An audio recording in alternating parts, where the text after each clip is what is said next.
And now the next case. All parties in the matter of Hoyt versus Champ. Step forward, please. Lumber salesman Robert Hoyt is suing his neighbor, Juanita Champ, for damage to his airplane. Robert says Juanita left a trash can in the taxiway. Mr. Hoyt, I am so pleased that you brought that diagram. You don't happen to have a picture, do you? I do. I'd really like to take a look at the picture while I'm sort of recapping what I think happened in this case, or at least what you allege. You and the defendants live in a community where a whole bunch of people have airplanes.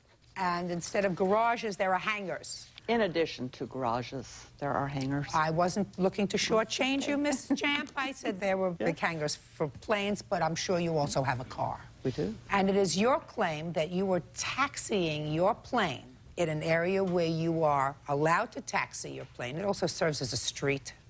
And that the defendant placed her garbage can outside on your street/runway. As a result of that, you clipped the wing of your plane, causing damage, right? Correct. And Miss Champ's defense is you weren't looking where you were going.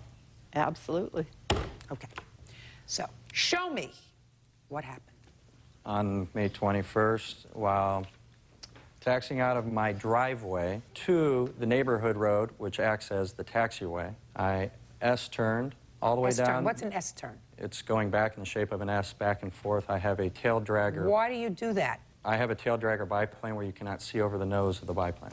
So in order to taxi correctly, you have to do S-turns on the taxiway.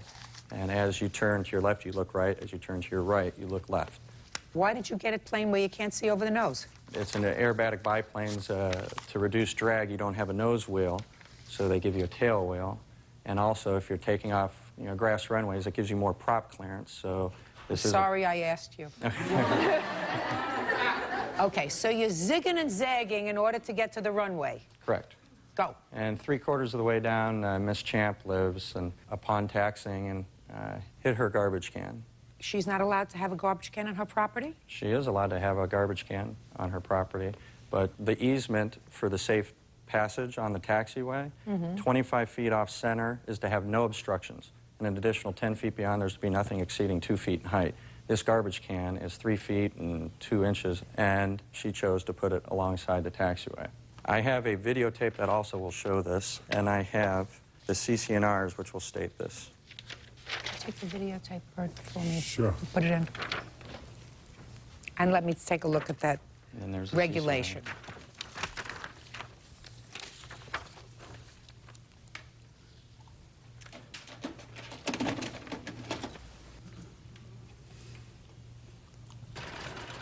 And also, Your Honor, from our Neighborhood Safety Committee, which will show that CC&R.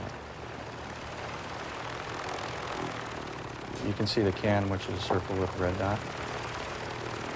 That looks like the can's out in the middle of the street. Yeah, I don't... That's Can not on the is grass, sir. never in the middle of the street. Shh. Oh, sorry.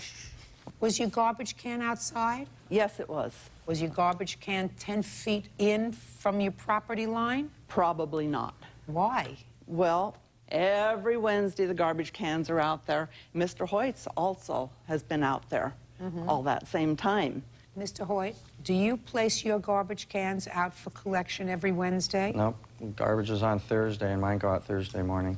You have different people picking up garbage in your area? We place ours out in the evening because we don't want to get up before 7 a.m. But ours was out early that day. Was this a Wednesday or a Thursday? This was a Wednesday morning. It was Wednesday because we were going on vacation and we put our garbage can out a few hours before we would normally put them out. Okay. Now, when you put your trash cans out on Thursday morning, sir, I would assume that you put them out closer than 10 feet just that one day, and everybody is aware of that. Is that right? That one day, sure? Yes.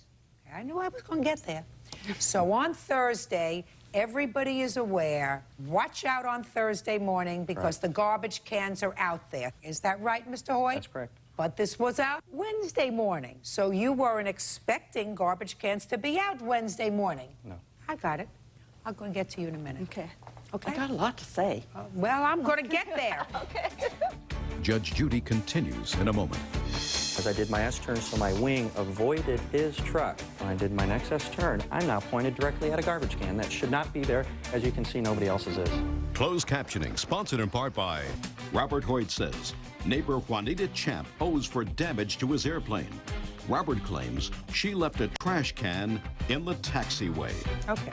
Mr. Hoyt, would anything prevent you, if you wanted to take your plane out for a spin, to get into your car, take a ride down the quarter of a mile and see whether there are any obstructions in the road? Would anything prevent you from doing that? Nothing would prevent me from Don't doing you it. think that that's a good idea, sir?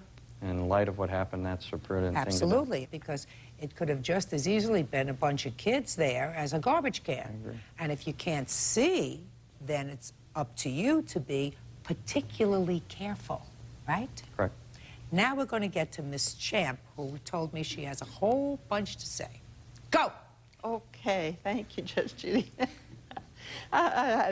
One of my premises is that Mr. Hoyt can taxi out of his driveway, go directly across our road, and taxi directly onto the runway. Why do you think he would choose not to do that? Because he likes to show off. Well, He explain that to me. He had a passenger on board his airplane. He was trying to Is show there a off the passenger neighborhood. on board your plane? Doyce Bishop was my passenger at the time. Okay. So Mr. Hoyt knows that you can't see over the front of his plane. It would seem to me that if you don't have at all times a clear view of what's in front of you, then you have to make darn sure that the area is clear. So you have partial responsibility and at least are contributorily negligent yourself in maneuvering your plane in such a way that you cause damage to it. That's all I'm saying. I'm not saying it's all your fault, but I'm saying it's at least half your fault, and I haven't let Miss Champ finish, because she's got a lot more to tell me. Okay, so you think he was showing off, but you weren't there? I was not there, but I have witnesses who were there. Okay, here's the witnesses. Tell me your name. William Peterson. Mr. Peterson, were you present on May 21st, 2003? Yes, ma'am. Go ahead. My wife and I were out in the yard. Bob come taxiing by, and he was doing his weaving. And he looked over at us and waved. And I'm sure that distracted his attention. You remember that, sir?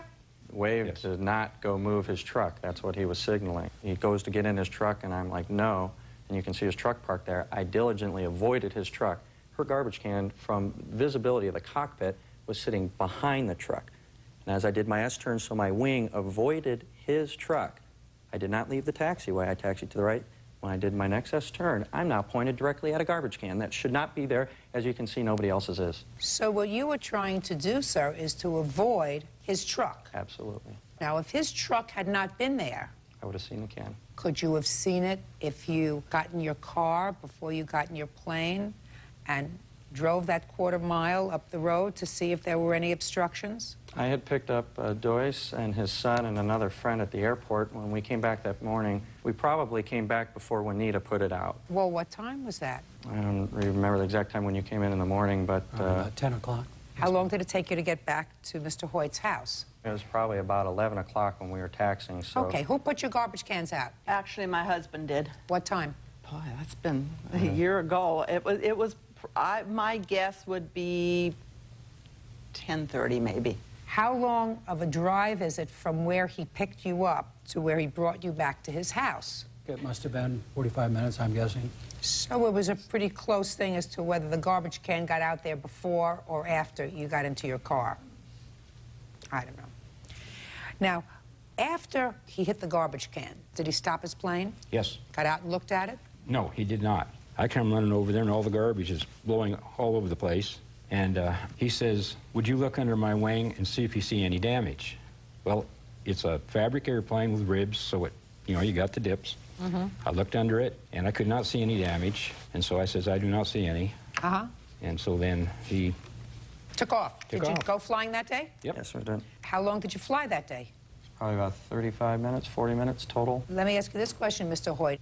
Because you flew that day, did it exacerbate any damage that was done by the garbage can? No.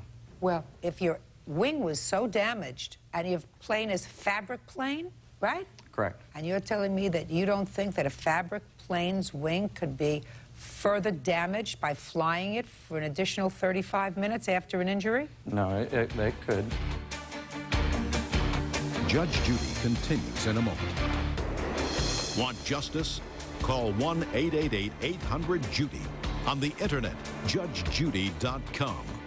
Well, Ms. Champ, I think you're absolutely adorable, but I think that you have some responsibility with regard to this accident because you did put your trash can out on a day when he was not anticipating that it was going to be out there. You acknowledge yourself that it wasn't beyond 10 feet of the property line, which was the agreement of all residents. That doesn't excuse Mr. Hoyt from doing everything that he should have done. He should have inspected that area, and in addition to that, he drove the plane after this incident, which could have further exacerbated whatever injury was done to the plane's wing on the 21st of May. So I think that you bear the greatest responsibility, Mr. Hoyt. I'm giving you $1,000 towards your bill, judgment for the plaintiff in the amount of $1,000. Thank you very much. Parties are excused. You may step out. Judge Judy continues in a moment.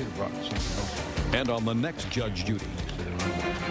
I think I can say that Bob and I don't really have a problem between us. I understood her points, but for her to say I'm showing off in court was ridiculous. He can't see out of his airplane. He shouldn't taxi down that road.